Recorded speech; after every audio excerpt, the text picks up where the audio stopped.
I have been thinking about the Steam frame a lot lately. I did that video a while back where I was talking about the announcement, and the thing that I saw probably the most in the comments was people asking about the price, which does make a lot of sense. I mean, price is a pretty important thing if you're actually thinking about buying one. Then this past week I made the mistake, I don't want to call it a mistake, but I watched Linus's video on the breakdown cost of the Steam machine, and I had a thought while I was watching that video. Man, he sure is confident about the price of the Steam machine. What are the actual odds that Valve's VR headset costs more than their flagship console? 0?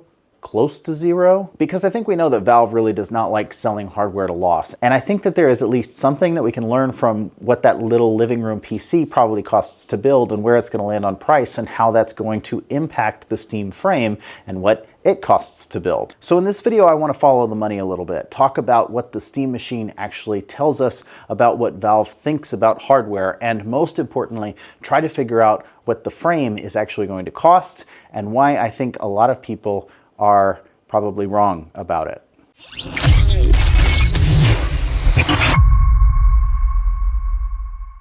Alrighty guys, welcome back to Fix My Oculus, the channel where we fix, repair, tear down, and talk about all things VR. And today we are not tearing anything apart except for the theories on Steam frame pricing. So before we start doing any math, I want to talk about where the community is at the moment. If you've spent any time on the internet looking into this at all, there are a few numbers that keep coming up for the frame. You have that kind of hopeful crowd that is still dreaming about a $500 or less price point. You have the pretty big chunk of VR folks saying $700 to $800 feels pretty realistic with the features that we're getting. And then there's another group that's already kind of like mentally prepared for $1,000 plus, because you might as well set your sights higher rather than be disappointed when it comes out. And you can kind of see the logic behind all three. The $500 people are basically saying, well, Meta did it with the Quest, why can't Valve? Just take the loss, man, just eat it up front and make the money back later. And the $700 to $800 crowd is looking at the specs and the eye tracking and the wireless dongle and the whole Steam ecosystem, and they're going, yeah, that is just not gonna be Quest money. And the $1,000 people, and I was one of these for a while, are like, look, Valve fans will pay stupid money for nice toys, just make it good. I mean,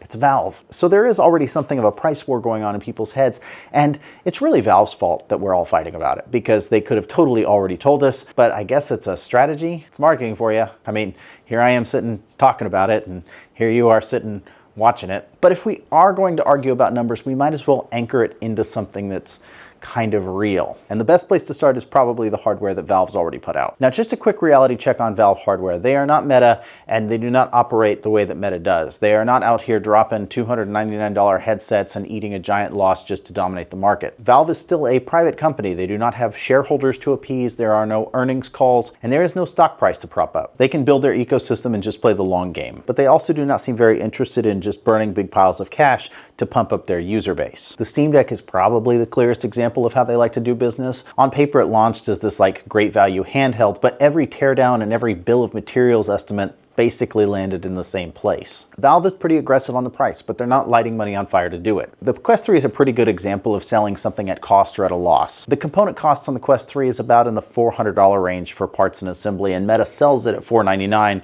which is probably just barely at cost or over cost once you account for things like freight and taxes. Valve seems to prefer something closer to what they did on the Steam Deck. For the 256 gig model, third-party analysis pegged the Deck's hardware cost at just under $300, and they sell it for $399. So you are looking at something in the 30% markup range on the base model. They leave themselves some margins, so they're not taking a loss, and then they let the Steam sales kind of do the rest over time. Same idea with the Valve Index. The Index was $1,000 for the full kit, but if you actually break it apart into its components, the headset by itself was about $499, controllers were about $250, and each of the base stations was like $150 each. By the time you stick those two base stations and a pair of controllers in the box, about half the cost of that $1,000 price tag is not the headset, it's all of the other things around it. And even inside that $499 price tag just for the headset, there are some additional things going on. The tether, the cable thing alone was like $129 if you needed a replacement for it. So if you stripped out all the cables and the accessories, you were probably looking at something closer to a $350 headset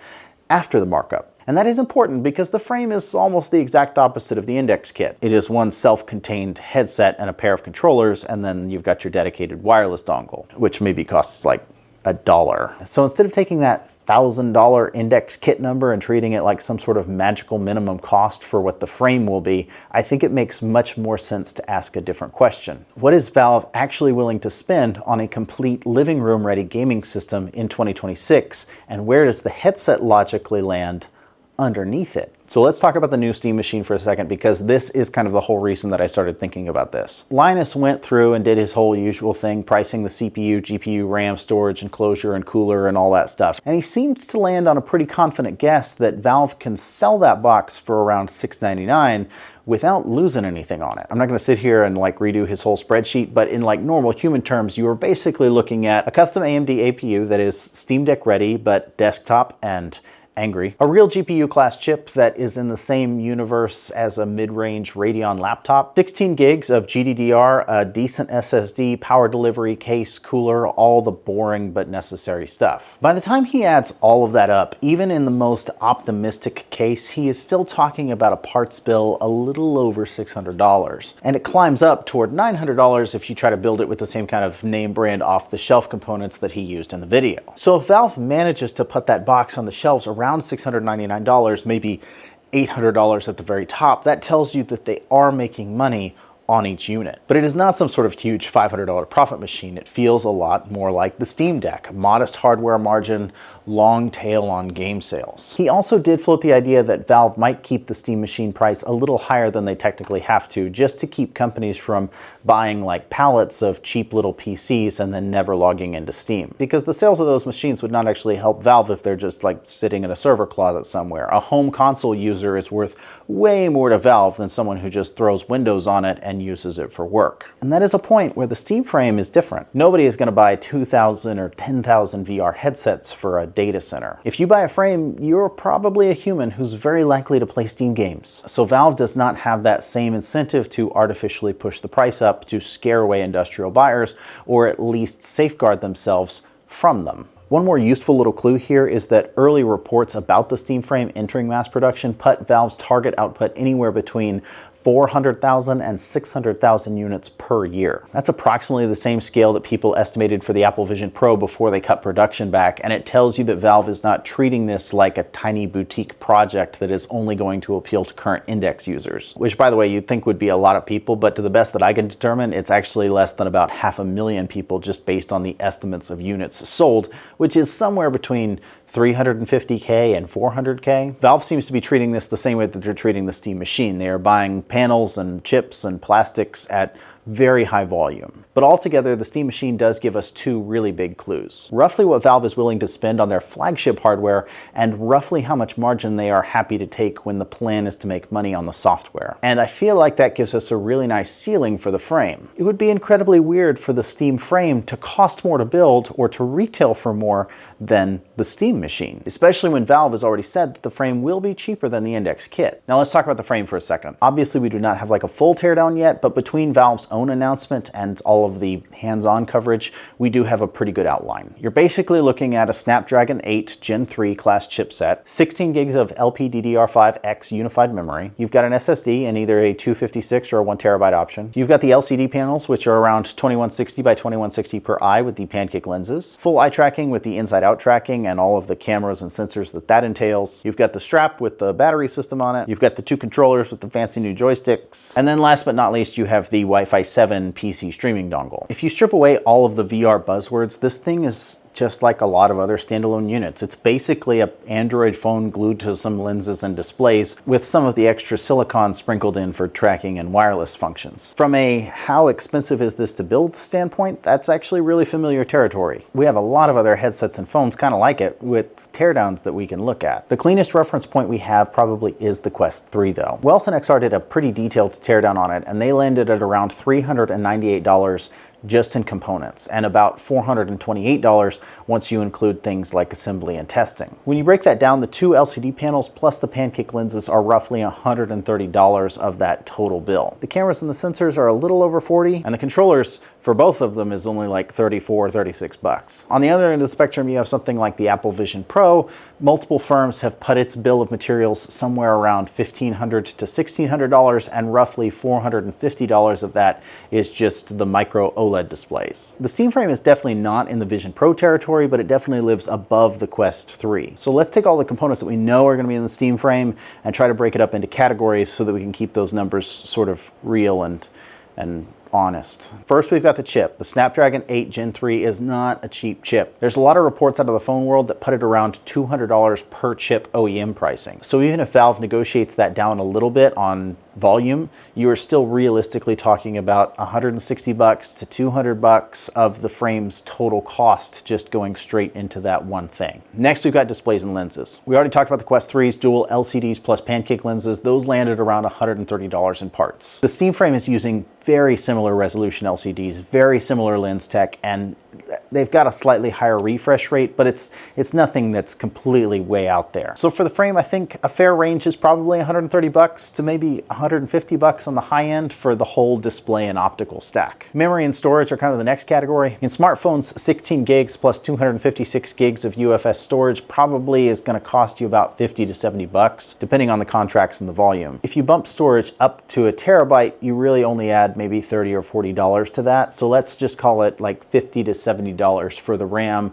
plus the storage on the base model. Now, when we talk about the cameras and the eye tracking, the Quest 3's cameras and sensors are worth a little over $40 of the total parts cost. The Steam Frame has basically the same general setup with the tracking cameras, but it doesn't have the RGB pass-through cameras. It does have the eye tracking, but I think it's very reasonable to say that Valve is probably spending somewhere between $50 and $70 here. Meta's controllers are probably about $16 a piece. So again, let's call it like $34, $36 for the pair of them. Steam's controllers look like modern VR controllers. They've got a couple extra buttons, but they're not some sort of wild outlier like the ET controllers. So I think a $35 to $50 price feels fair here. And then there's sort of like everything else, right? Like you've got your PCB, your radios, audio, plastic, straps, gaskets, battery, Wi-Fi dongle, all the stuff that doesn't sound fancy, but it still has to be paid for somehow. On the Quest 3, once you take out things like the displays, the controllers, and the cameras, there is still about $190 to $200 left in that bucket, and that includes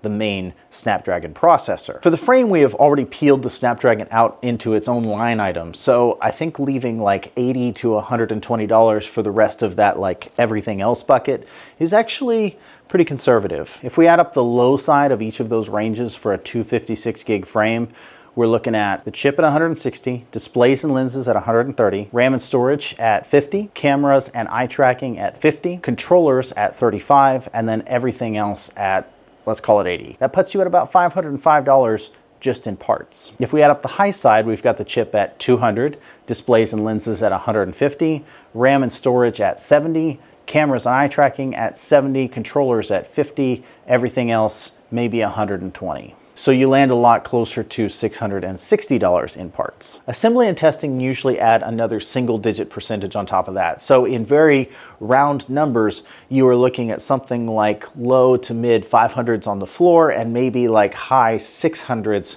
at the absolute ceiling for the total hardware cost of the base model Steam Frame. And that lines up pretty neatly with a lot of what we already know. The Quest 3 is around $430 in hardware and sells for $499. The Steam Deck is around $300 in hardware and sells for $399. The Steam Frame dropping into that like $500 to $600 cost band feels exactly like the kind of device that Valve is building here. So if you made me put a number on screen right now and live with it, I think the most realistic base price for the Steam Frame is $599. That for me is the we want to be aggressive, but we are comfortable with a thin margin, but we are not going to sell this thing at a loss number. Then I think that there's probably a very natural like second tier around like $649. That's going to be probably the higher storage model. Maybe there's a nicer strap bundle that's in there, but it's going to give Valve a little bit more breathing room on the margin, and it's going to let them advertise starting at $599 while still nudging people toward the more expensive SKU, just like they do with the Steam Deck. Could Valve go higher? Sure. They could absolutely look at the cost, whatever that is, $550 to $650,